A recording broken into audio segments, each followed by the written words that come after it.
வணக்கம். நீங்கள் பார்த்து கொண்டிருப்பது குட் ஃபார்ம். நம்ம சேனல் இன்றைக்கி என்ன பார்க்க போகிறோம்னா, நம்மளிடம் சிப்பிப்பாறை நாய்க்குட்டிகள் இருக்குது. ஆண் ஒன்று, பெண் ஒன்று. அதுவும் இல்லாமல் எல்லாமே நல்ல ஒரு இனவழின்னு தான் சொல்லணும். ஏன்னா ரெட்டை குறுக்குண்டுவாங்க, அந்த இனத்தை சார்ந்தது. அதுவும் இல்லாமல் நம்ம ப்ராப்பராக நாய்களுக்கு தடுப்பூசிகள் போட்டுட்டு வந்துட்டுருக்கோம். அதனுடைய ஹிஸ்ட்ரியும் வச்சுருக்கோம் டைரியில் எழுதி.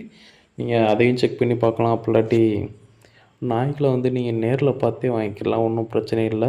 அதுவும் இல்லாமல் நம்ம டிரான்ஸ்போர்ட்டும் பண்ணிகிட்ருக்கோம் தமிழ்நாடு முழுவதும். நீங்கள் நேரில் வந்தீங்கன்னா தாய் தகப்பனை நேரில் பார்த்து பிடிச்சிருந்தா மட்டும் எடுத்துகிட்டு போங்க. ரொம்பவும் நல்ல குட்டிகள் சொல்லலாம், நல்ல இனவழி. அதுவும் இல்லாமல் இதனுடைய கார்டிங்னால் ரொம்பவும் பிரம்மாண்டமாக இருக்கும். நம்மளால் ஒரு சில சூழ்நிலையினால் நாய்களை நம்ம வீடியோ எடுக்கிறதோ, அதுவும் இல்லாமல் ஃபோட்டோ எடுக்கிறதோ முடிய மாட்டேங்குது. ஏன்னா நம்ம கேமராவை தூக்குனோம்னா அவங்க ஒரு மாதிரி நடிக்கிறாங்க. திரும்ப கேமராவை உள்ளக செல்லை பாக்கெட்டுக்குள்ளே வச்சுட்டோம்னா அவங்க அவங்களோட குணாதிசயத்தை காமிச்சிடுறாங்க. இந்த மாதிரி குலைக்கிறதாகட்டும், இல்லாட்டி தெரியாத நம்பர் வந்துட்டாங்கன்னா அப்படியே போய் குலைக்கிறாங்க. அதுவும் இல்லாமல் வேடிக்கை பார்த்து அப்படி இது பண்ணுறாங்க, ஆக்ரோஷமாக இருக்காங்க. நன்றி, வணக்கம்.